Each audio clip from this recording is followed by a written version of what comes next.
Ex-wife commits fraud, loses custody, and now I'm moving away with our kids, leaving her devastated and desperate to regain their lives. My wife and I got a divorce last year. Our relationship failed after she was charged with felony credit card fraud and ended up pleading guilty to a lesser charge. She had been a som to our 2 sons, 5 and 3, and had taken credit cards out in my mom's name to pay for God knows what. She shattered my trust. I work full-time and make a decent living, but nothing extravagant. I had no clue what my wife was doing until cops showed up at my door with a warrant and took my wife away in cuffs and took 2 laptops as evidence. When I got the full story, I filed for divorce immediately. Aside from being a criminal, she was a good mom. She tried to justify what she did by saying she was just doing what was best for our kids, which I felt was total BS given that she never mentioned wanting for anything, and any time she asked to spend on something I almost always said yes. I hired a good lawyer and asked for full custody of my kids. My ex begged me not to do that, saying she needed her kids. But she was still looking at up to a year in jail, and nothing her lawyer said could sway the judge to grant her anything more than supervised visitation. She ended up doing 90 days in jail, paying some fines and restitution, but I've allowed her to see our sons almost every time she's asked. The last year has been total hell, but we've made it work. A few months ago I was offered a much more lucrative position a few states away. I talked with my lawyer about what it would mean if I moved and what the process was. He said that since I have full custody, I have to file a petition with the court to move. So I told my wife what I wanted to do and she exploded. She claimed I was stealing her kids from her, that she's made a lot of strides to get herself to a better place, and that she would fight me tooth and nail for her kids. Well, I filed the petition, got the go-ahead from the courts, and accepted the job. When the judge gave his ruling, my wife burst into tears and began sobbing. It was heartbreaking. I know in my head that I'm doing the right thing for my sons. They are young enough that a move like this won't be too traumatic, but I also feel like their lives have already been completely overturned and I'm just adding more to that. As for my wife, she's a wreck. She's been begging me to reconsider the move, trying everything from guilt trips, manipulation, bargaining. It's like she's going through the stages of grief. But from my point of view, she did this to herself. She lied and broke the law. I have very little sympathy for her. I know at some point she will probably try to file for partial custody and I'm prepared for that.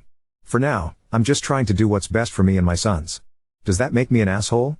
Edit. Thank you to everyone who commented, even the ones who called me a heartless off for taking my sons away from their mother. This post has given me a lot of perspective and I appreciate that. A couple things I want to clear up that I keep getting asked about that I wasn't able to include in my original post. The area my sons and I live in is a smaller community. Not everyone knows everyone, small, but close. The crime my ex committed was news here. It was in the paper. People know about it. I get weird looks when I'm out in public. People have stopped inviting my sons to birthday parties. I don't want my sons to be bullied and teased in school about their mother being a criminal. I am not going to permanently alienate my sons from their mother. I will make sure they are able to talk and FaceTime with her whenever they want. I will be the one who makes the drive back in order for them to see her until she is able to make arrangements to allow her to do so. I will continue to work with my ex to make sure she is included in things like birthdays and holidays. I know my sons and I will all need therapy from this. There is not good mental health help available where my previous job is. My new job offers on-site childcare and I will have access to counseling and therapy for myself and my sons that we would not have access to without moving. The schools near my new job are head and shoulders above the ones near my previous job. If my ex gets her life back on track and is able to move closer to us, I'm all for it.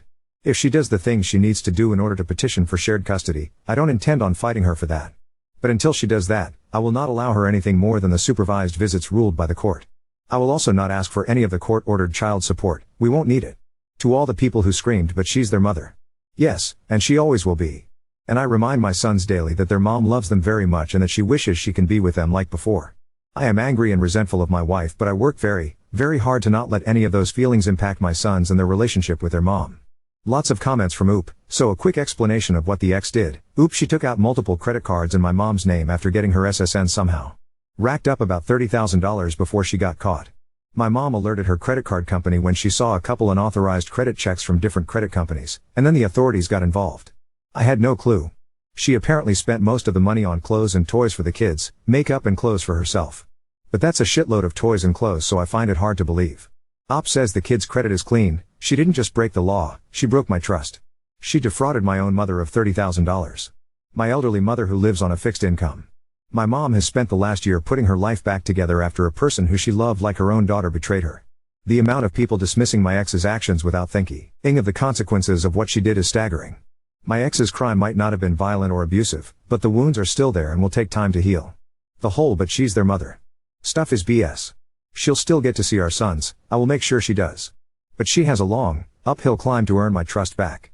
Oop, she was a som by choice. She had a college degree, ironically in criminal science. Our state is a 50-50 divorce state, so she still got half our assets in the divorce, and since both our names are on our house title, she'll get half of that if we sell it. I'm no lawyer, so I don't know what identity theft does to one's credit rating, but I imagine it doesn't help it.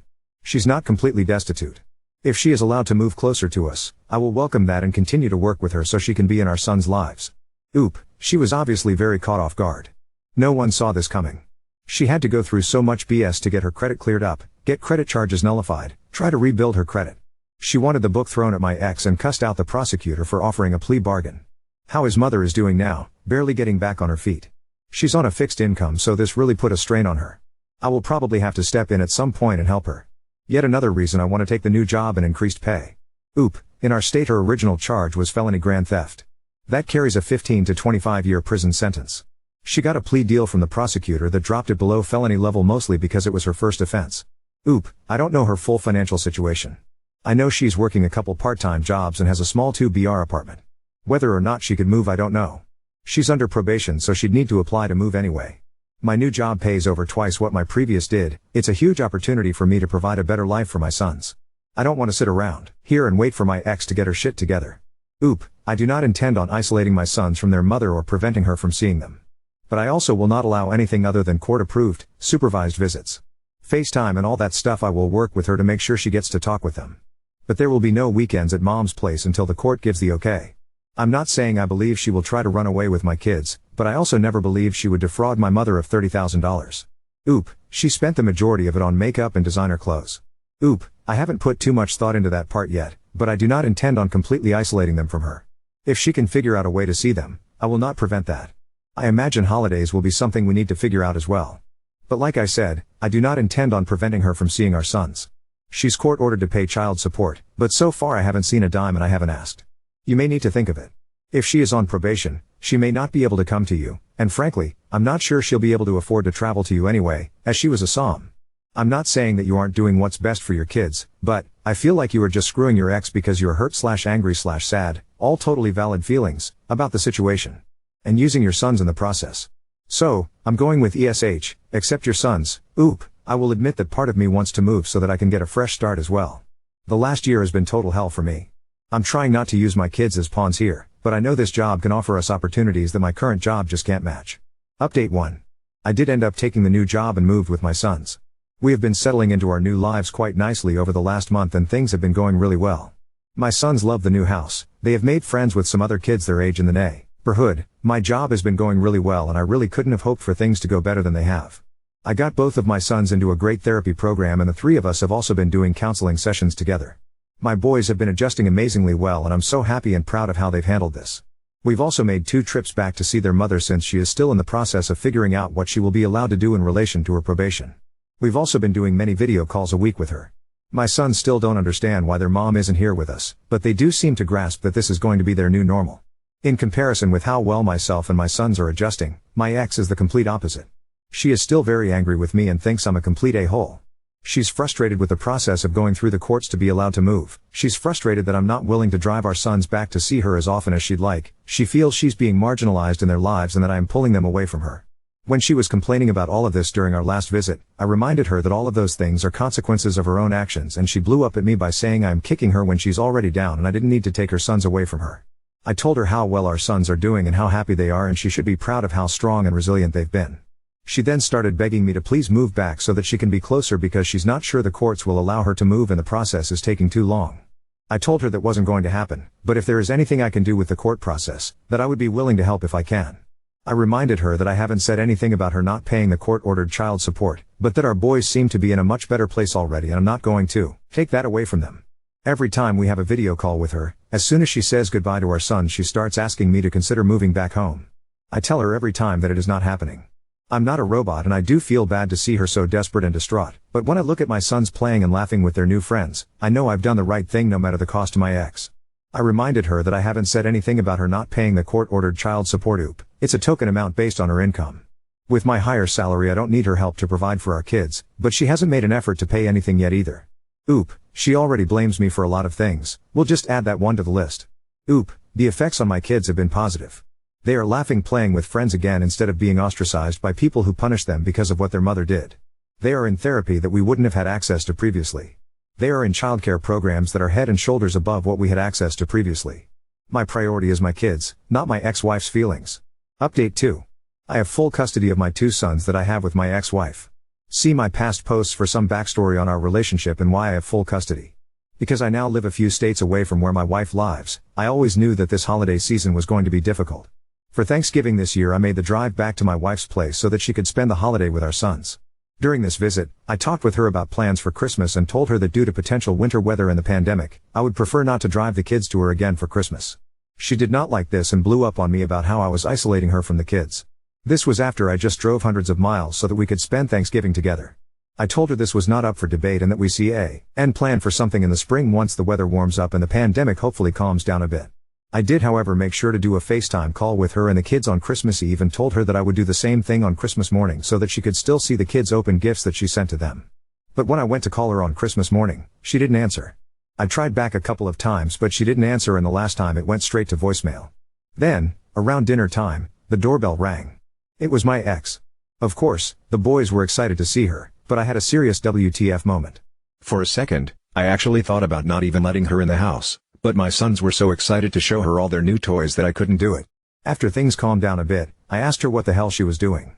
She said she couldn't handle a Christmas away from her kids so she made the drive to see them. I told her it was messed up she did this without telling me but she said if she told me then I would have told her not to come. I then asked her if she got the okay from her probation officer and she said of course she did. She then asked if she could stay for the night since she didn't have a hotel and I allowed her to sleep in my guest room. Before I went to sleep that night, I sent an email to her probation officer asking if she had really asked for permission to travel. Since it was Christmas weekend I didn't hear back from them right away and my ex left the next day to head back home.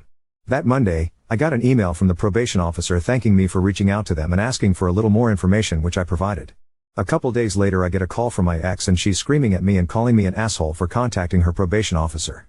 Apparently she hadn't told them or asked them and now she could potentially land back in jail. She is accusing me of purposely trying to get her sent back to jail so that I can keep our kids away from her forever. That was never my intention, but I can kind of see why it looks like that to her. Does contacting her probation officer make me an asshole? Now on to second story. Brother disinvited me from his wedding after I mentioned bringing my boyfriend. Now my parents are pressuring me to apologize and reinstate. I, 27 male, am gay. I came out at 16 and my parents told me they would always love me, but to not mention it to my older brother who I'll call Brick, then 19 male, 30 male now. When I was confused and asked why, they said that Brick had expressed some awful opinions about gay people. I limited talking to Brick until I moved out at 18, which wasn't much of a problem because we were never close. I went to uni, got good job, and an awesome boyfriend, 28M, in my home city. Me and my boyfriend Angel live a peaceful life. Peaceful until a few days ago when I got a call from my brother. I was concerned that Brick was calling me, as we have never messaged before, just had each other's numbers for emergency purposes. I picked up because maybe there was some emergency happening. He opened the call with an annoyed "Hey man," and I knew something was up. He said he was getting married to his fiancée Yen, 24F, next year. I didn't even know he had a girlfriend. I was like that's great Brick. And asked some boring wedding things that he begrudgingly answered. He then told me invites were being sent out in a couple weeks, and that I could bring A+1. Here's where I made the mistake that started this mess. Without thinking like an idiot, I said, cool, I'll bring my boyfriend. Major mess up. Brick immediately started yelling insults down the line, screaming that he wouldn't have an F slur at his wedding. I didn't say anything and just hung up. I was rattled by hearing those words from my own brother's mouth, even though I knew his feelings about people like me. I told Angel, and he comforted me, ordering in my favorite restaurant and watching movies with me, which was awesome. We went to bed later and I felt alright the next day. I sent my parents a message that Brick invited me and uninvited me from his wedding pretty much in the same breath, and went on my way to work, not a clue of the crapstorm waiting for me when I got off. When I turned my phone on again after my shift, it was blowing up. Messages and calls from my parents and relatives galore asking me what the F happened. I phoned my parents back when I got home and gave them the rundown of what happened, and said I honestly didn't care because it's not like Brick would be coming to my wedding anyways. My parents immediately chastised me for my obvious disinterest and disregard of my brother's life and told me I should be apologizing to him for bringing my personal life into his wedding. What? I basically told my parents to screw off and have been getting bombarded with messages from relatives to apologize to my brother and get my invite reinstated, and apologize to my parents for disrespecting them, but I really don't want to. Angel's reassuring me that I did nothing wrong, but it's still nagging me. Ida? Oop, he's never been my biggest fan, honestly. We were very different as kids, like polar opposites, and he didn't like that, very on brand for him. He definitely didn't know I was gay before the call. My parents have kept it very under wraps for years. In terms if he was being forced to invite me by my parents, I really have zero clue. Update 1. Y'all have really opened my eyes on a lot of issues in my family. I apologize for only replying to a few comments, there's just so many of you. Big shout out to all the people who gave compliments to Angel. I showed him this post last night and he thanks you all. I've been showing him lots of love because he really is an angel. And to the people calling this fake, AI, cliche and whatnot, I hate to break it to you all, but this is just my life. It sounds cliche because this is the sort of all too real thing that happens to many people in the community. Just move along if you want to say that stuff, because you're honestly just wasting your time. One of two things I would also like to address is people questioning me about thinking I could possibly be the I in this situation, and all I can say is that when you have a mass of people telling you you're wrong for what you did, it's hard to not maybe believe them just a little bit, no matter how absurd it is. Second thing, for people wondering how no one in the family knew I was gay, I really was never / am not close with my extended family, as they all live in different provinces, and my immediate family never traveled.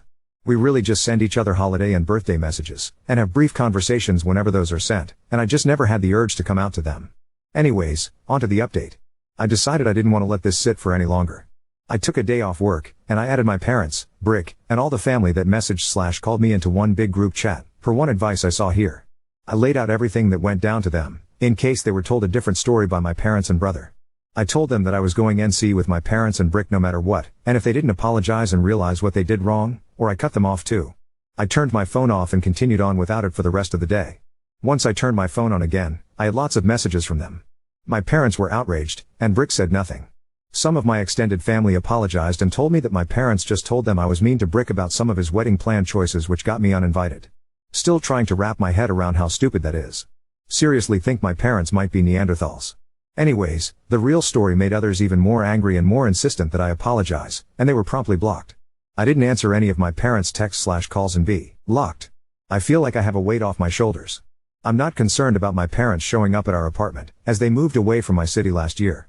Me and Angel are planning a lovely trip, per advice of a lot of people that we thought was great, to France to visit his family during when the wedding will be taking place, which I'm very excited for. I've heard nothing but good things about them.